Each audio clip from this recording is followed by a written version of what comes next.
Boa noite a todos. Eu recebi muita honra, como sempre, a incumbência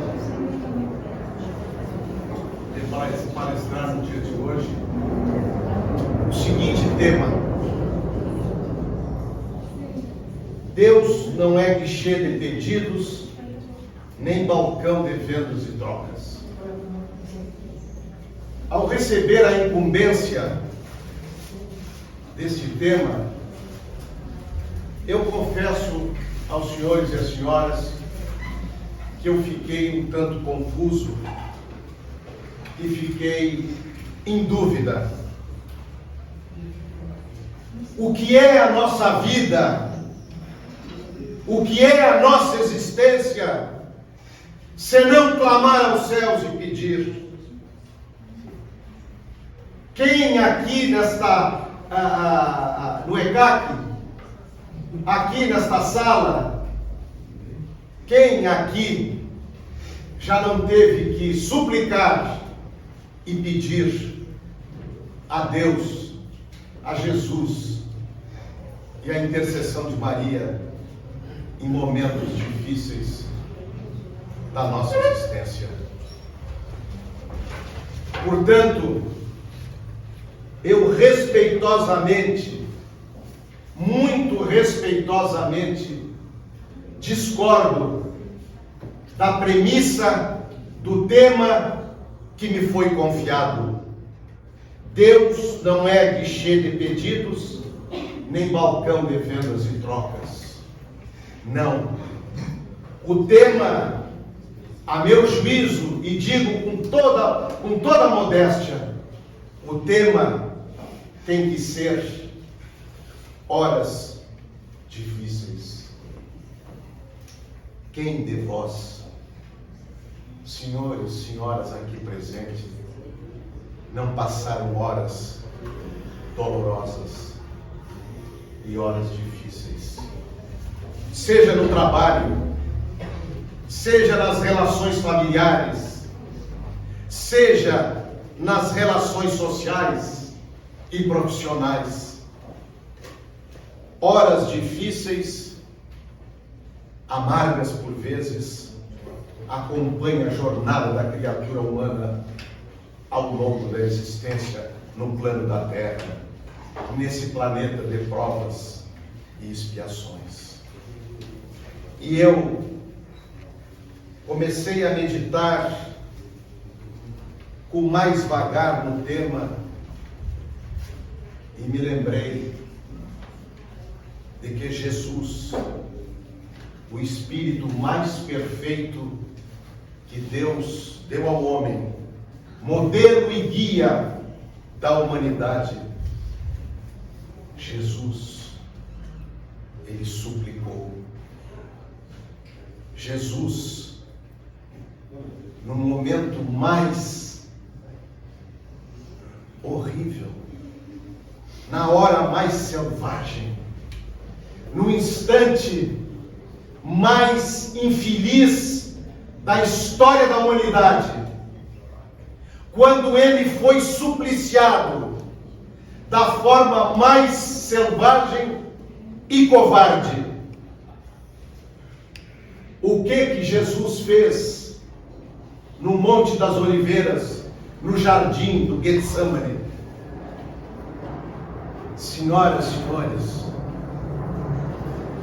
o suplício de Jesus atingiu tal grau e tal ponto que ele suou sangue, que na medicina se diz hemaditrose. É quando a pessoa tem uma tal situação emocional, um estresse tão terrível, um medo, ela sua sangue. É raríssimo. E quem é que suou sangue por nós, antevendo o horror que ele ia passar, o horror do flagelo da cruz? O que Jesus, naquele momento em que ele orava, Qual foi a frase que deve ficar gravada no coração e na alma de cada um de nós? Jesus disse: Pai, afasta de mim este cálice. Pai, afasta de mim este cálice de sofrimento. Jesus pediu a Deus que aquele cálice de sofrimento fosse afastado dele, mas que fosse feita a vontade dele. Então eu pergunto, se Jesus, o Espírito mais perfeito do universo, o amor personificado, a bondade que era todo o coração, se ele pediu ao Pai, se ele pediu a Deus, eu pergunto, nós, falíveis, falhos, pecadores, egoístas, orgulhosos, mesquinhos, nós não temos que pedir ao Pai? Temos que pedir ao Pai, sim, mas receberemos. E aqui eu entendo o porquê de quem idealizou esta premissa, esse tema. É que nós não podemos pedir isso através de uma troca. Senhor, me dê um emprego, me dê uma benesse, me dê isso, me dê aquilo, que eu vou me comportar bem. Isso sim. Isso é uma troca que não honra a criatura humana e que não é ouvida por Deus, embora Ele ouça tudo de nós. O pedido a Deus começa dentro de nós, é dentro da alma, é dentro da minha forma de conduzir a vida. Como eu estou conduzindo a minha vida para ter as benesses que eu sonho, os sonhos que eu idealizo, o que eu espero de bom da vida, está nas minhas mãos, está nas nossas mãos.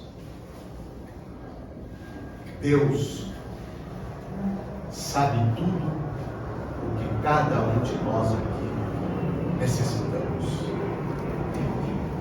Deus, que é o supremo amor, a suprema sabedoria, Ele sabe inclusive coisas que nós não sabemos. E o nosso orgulho, a nossa vaidade, a prepotência humana faz com que nós achemos que isto ou aquilo é melhor para nós. Não. Ele sabe o que é melhor para nós. Por isso que nós nos defrontamos seguidamente com as horas difíceis, com as horas amargas, porque essas horas nós necessitamos para o aprendizado da vida, para o aprendizado da existência, para o aprendizado desta jornada muito rápida, muito passageira. Não vos enganeis. A passagem nesta vida, ela é muito, muito séria. Não vamos perder a oportunidade de, através da reforma íntima, através de olhar para dentro de nós, procurar o endereço de nós mesmos, porque nós, na terra, Nós moramos num país, nós moramos numa cidade, nós moramos num bairro e nós moramos numa casa ou num apartamento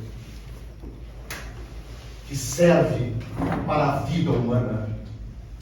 Mas, em verdade, o endereço de nós mesmos está na alma, está no coração de cada um de nós. Deus não vai nos procurar nem num bairro rico, nem num país rico, e nem num bairro, numa cidade pobre, ou um país pobre. Deus não se impressiona com títulos, com honrarias e com riquezas. Ele vai nos procurar no único lugar que nós verdadeiramente estamos, que é o endereço da nossa alma, o endereço do nosso coração, o endereço do que nós fazemos. Esta é a grande bagagem que nós carregamos, é a bagagem das nossas atitudes, é a bagagem do que nós fazemos. Ainda hoje eu comentava com amigos uma frase belíssima de Chico Xavier, em que ele diz: esse homem extraordinário, que faz mais de 20 anos que nos deixou, mas se encontra no mundo espiritual. Chico dizia: se queres procurar o teu maior inimigo, te posta diante de um espelho. Nós somos os maiores inimigos de nós mesmos, pelas nossas más atitudes e pelos nossos equívocos. Mas eu não quero apenas falar para vocês das dificuldades e das horas difíceis. Eu quero falar de esperança. Eu quero falar da possibilidade que nós temos de conduzir a nossa vida no mundo, no caminho da luz, fugindo da sombra. E isto depende de nós.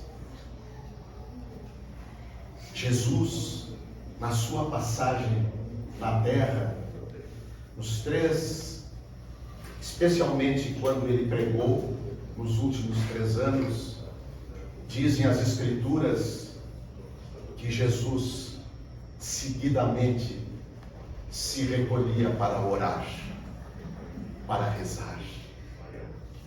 Eu pergunto, nós rezamos nas horas boas, quando a nossa saúde é perfeita, quando temos a nossa conta bancária tranquila, quando o nosso coração, pelos amores da vida, estão em paz, nós nos lembramos de Deus?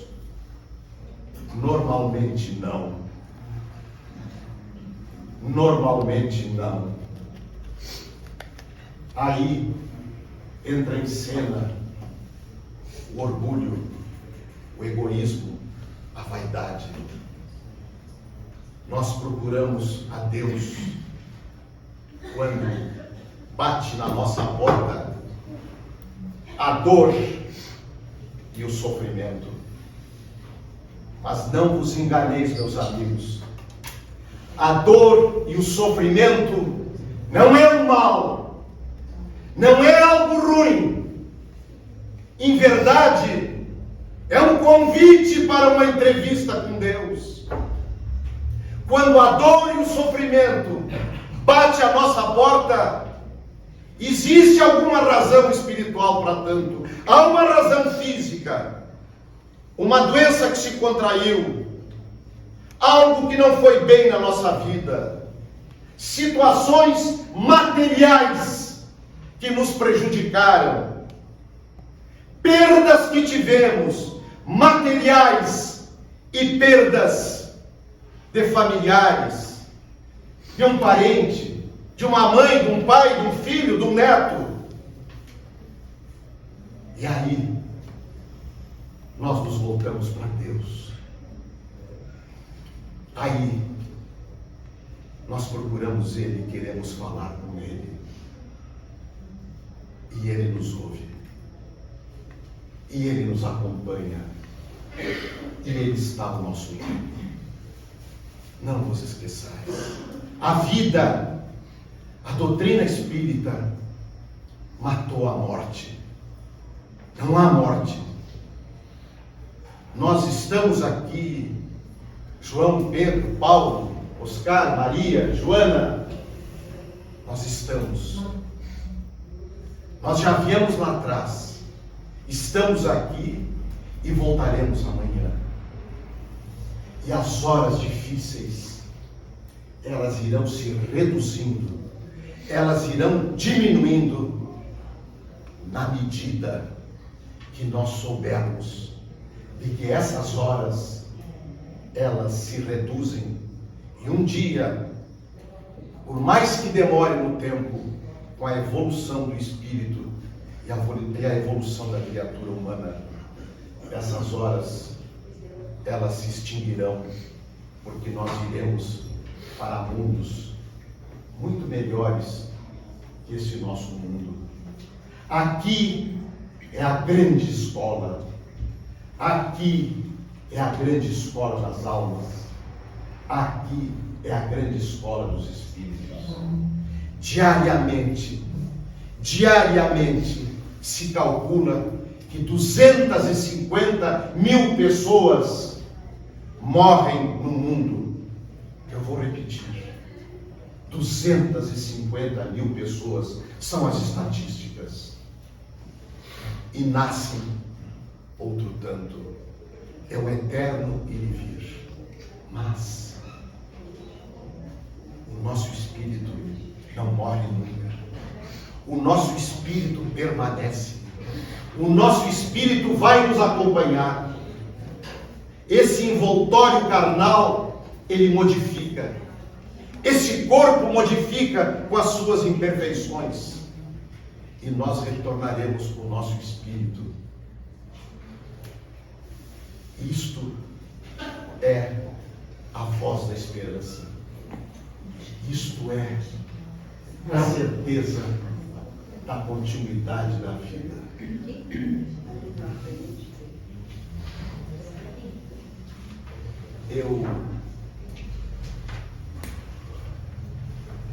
Eu diria para vocês que há um grande remédio e há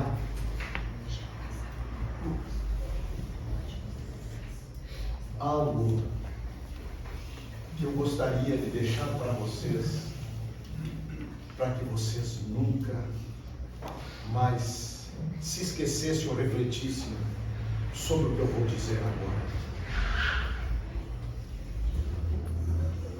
Sem ar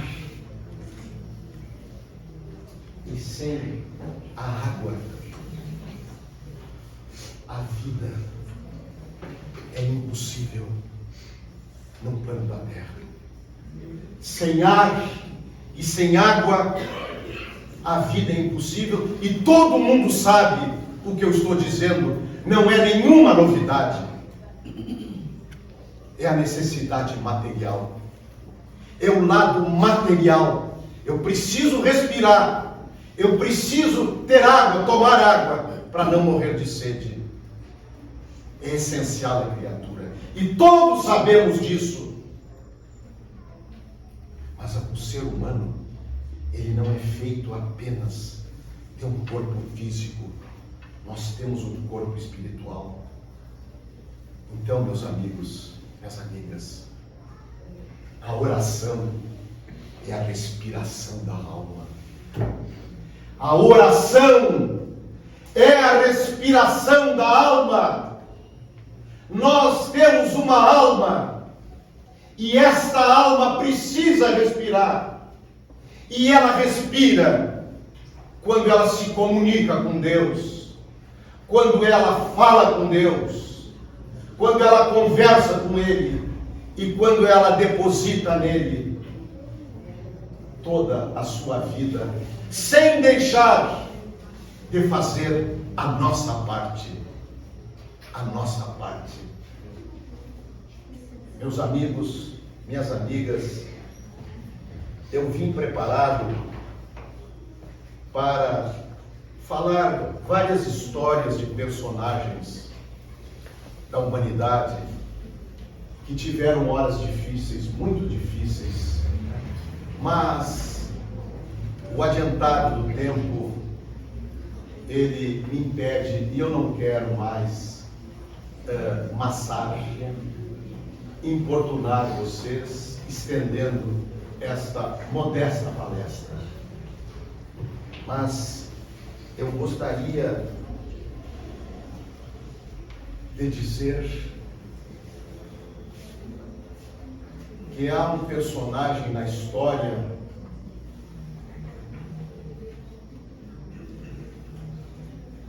que me traz profunda consternação. É uma mulher.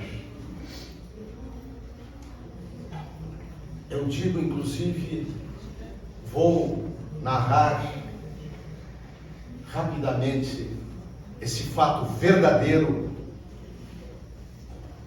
em homenagem às mulheres do mundo. Eu me refiro a uma das vidas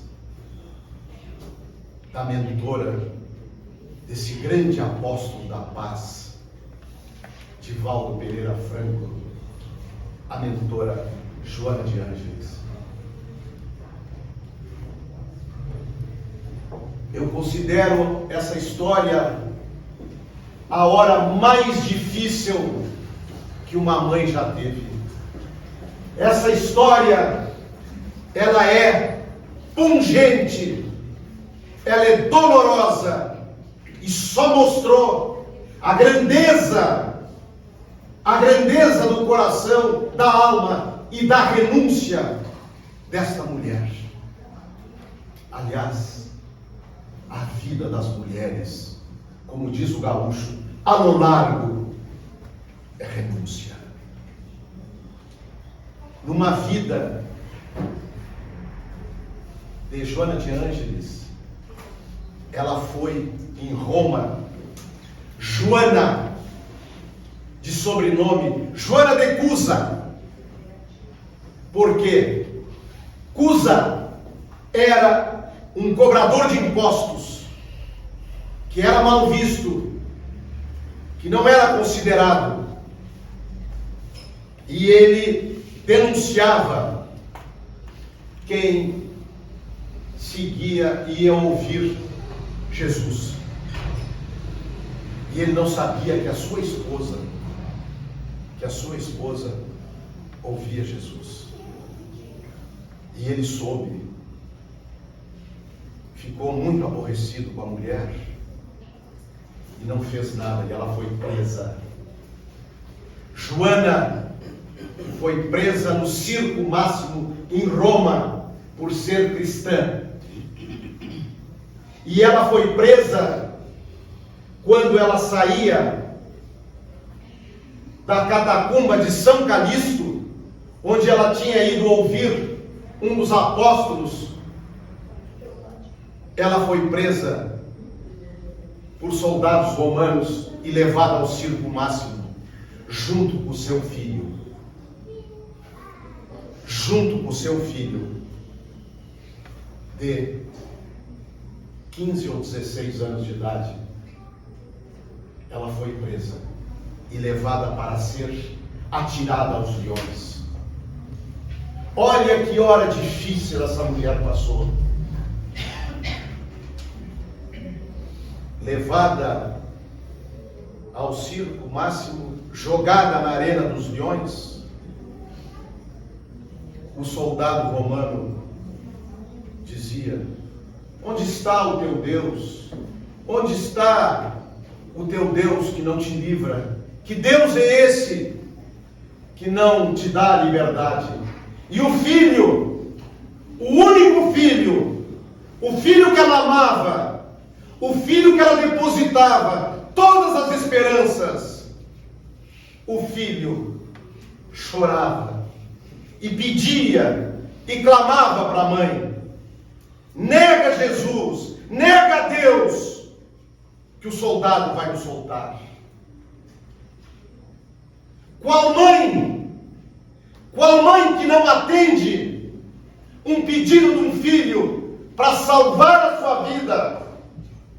Qual mãe que vira as costas e assiste passivamente à morte do próprio filho? Pois Joana se vira para o filho e diz assim: meu filho, cala-te. Meu filho, cala-te. Ele morreu por nós. Ele deu a vida por nós. Ele ressuscitou. E a vida não termina aqui nessa arena. E ela não atendeu os pedidos do filho e preferiu a morte entre as feras. E antes de morrer, é uma das coisas mais belas, é uma das coisas mais extraordinárias, porque a resposta de Joana, certamente quando ela morreu, ela abriu um rastro de luz da sua alma a caminho do céu, de uma outra dimensão, quando o soldado romano disse a ela: afinal, o que esse Deus de vocês ensinou, além de serem bons e caridosos? Ele não ensinou mais nada para vocês? O que ele ensinou para vocês? Que você pudesse se libertar nesse momento, a ti e ao teu filho. E Joana respondeu: ele me ensinou a vos amar. Ele ensinou a vos amar. O homem que estava ali, debochando, ridicularizando, gozando aquela destruição de duas vidas, e ela, sem nenhuma raiva e sem nenhum ódio, ela disse que Jesus, que Deus, ensinou a vos amar. Por isso ele veio à terra, para nos amar e nos ensinar a amar. A pergunta que eu faço é uma só, e eu me despeço de vocês, agradecendo do mais profundo do íntimo da minha alma a atenção que eu vejo nesta plateia. Eu pergunto para cada um de vocês, como se me dirigisse de coração para coração de cada criatura humana que está aqui: o que nós temos feito para amar? O que nós fizemos para amar? Amar abarca a vida. Amar é a caridade material, é a caridade moral, é a forma como nós nos relacionamos, é o perdão. Amar é a única via, é a única estrada, é o único caminho. E lamento de dizer que numa próxima ocasião eu contarei para vocês histórias belíssimas sobre o valor do amor, das pessoas que impulsionaram o amor nas grandes conquistas humanas.